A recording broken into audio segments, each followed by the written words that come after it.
Hey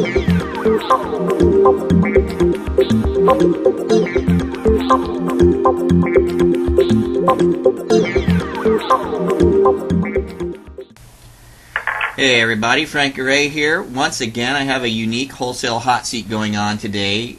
We're actually doing it via phone. I have on the line with me Erik Anderson, and he is with First Fractional Funding. Are you there with us, Erik? Sure am. Thanks, Frank. All right, great. Erik has a unique thing going on. First, where are you based out of, Erik? We are based out of Greenwood Village, Colorado, which is just a suburb just south of Denver, Colorado. And our corporate office is in Kansas City. Okay, great. So tell me a little bit about First Fractional Funding. Do you guys have a specialty thing that you're doing? Funny that you ask, Frank. Yes, we absolutely do. We play in a very small sandbox called the fractional interest property industry.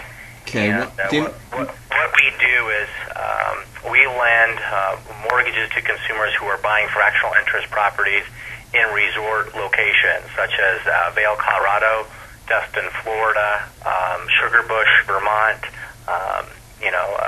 Lake Tahoe, California, or on the Nevada side, down in Arizona on a golf course. So, yes, we only do this. We don't do any A paper, B paper, C paper. Okay. We only do a fractional mortgage for folks buying these fractional properties. Okay, so if there's some of us out there that don't really quite get the fractional thing, two questions. Number one, are those the only states you'll do, or what states can you handle?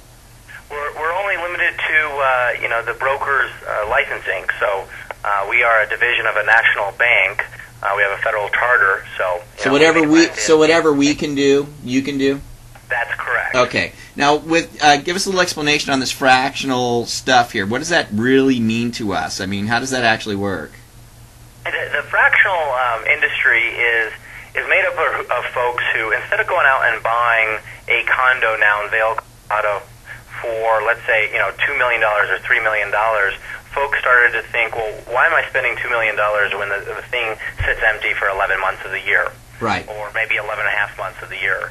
And so developers started listening to that, and I would say it's a derivative of the timeshare, but the level of construction and the property is completely different. It's a 180 from a typical timeshare property. And so these folks, whereas timeshare previously was all right-to-use contract, fractional is deeded ownership. People are buying a 1/8 uninvited interest in a unit or a single-family home. Wow. Okay. And so this is, absolutely usually, tax deductible. It is, something where they're either taking advantage of owning real estate. So the appreciation, it is their appreciation. They're not sharing with somebody else. So let me ask you this. Is this the kind of thing where the property itself has to be kind of put on the market with that in view? Or is this the kind of thing where you can get 10 people, they can all get together and they can pick what house they want to buy and all, own 1/10? Typically it is something where it's being offered on a fractional basis, and we will approve the property through our project approval process, and then it will then be ready to have loans made on the property. So whether it's an independent property, which we kind of define as either a single-family home that is in a resort area, or a single condo within just a condo building that is converting kind of from a whole ownership plan to a fractional plan, that is an independent property. And so sometimes those deals can come in several different ways, but sometimes, it'll be a couple of friends, sometimes it'll be a couple of investors coming in together that are buying second homes together. But the majority of the projects that we see are projects that are, they're designed this way because you have to have CC&Rs and bylaws and operating rules such to tailor to the fractional use. Got it. So, wow, I'm just thinking about this for all of our guys. They're probably wondering, well, that's cool. Now I can do the loan. How do I find the buyer and the property to fit it? I'm just wondering, is there anywhere that they can go to look for, where they can look to find the properties that are offering this, and then perhaps they can get that to their database of people saying, hey, did you know you could buy an 8% ownership in this property or that property? Do you have any insight to that? Well, absolutely, and we've gone one step farther. Using your username and password that you now have as being one of our approved brokers, you can access our website, and on our website you can click on the link that says approved projects. Wow! Now and within that link, any project that is listed there has been approved by us, and you can make loans in. That's cool. So we can go. What's your website then? It is www.firstfractionalfunding.com. Now this is pretty cool. So we can go onto this website, we can see the projects that are approved, and we can get that info to our database of people, and if they're interested, we can handle the loans then through you. Absolutely. No doubt about it. That sounds pretty good. That sounds real good. So let me answer this question. Can we still do it the other way if they find a house on their own and they want to do that? Can you handle that or no? We can. We would put them in touch with either a consultant or an attorney to draft the paperwork for it to be put together the way that it needs to be. Perfect. And then we would, approve that project and help them through the process. But really, we're kind of at the end of that bunny trail, but would put them in touch with the folks that they need to be in touch with at the beginning of it. To do it right. So let me ask you this. Now, if I wanted to buy one of your approved projects, the 8th ownership, are we putting down payments, or what kind of products are we offered? What works there?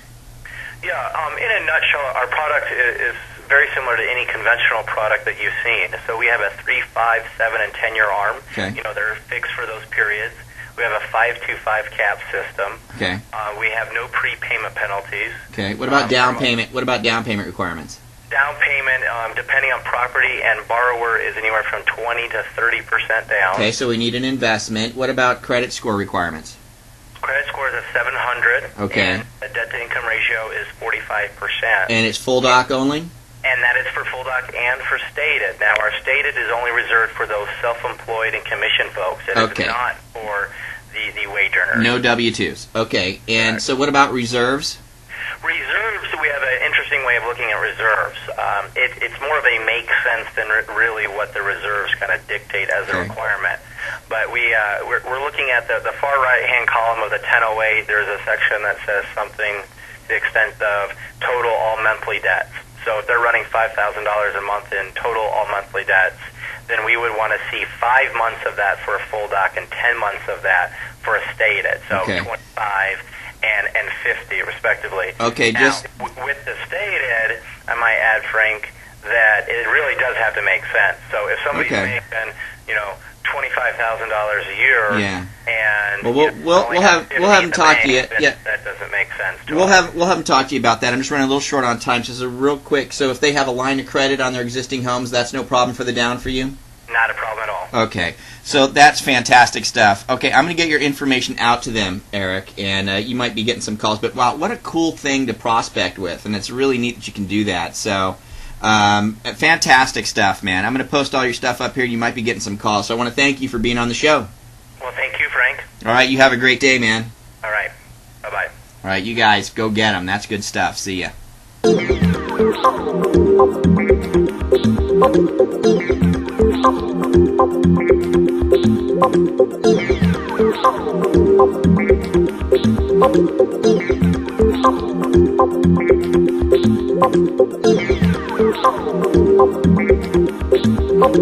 Thank you.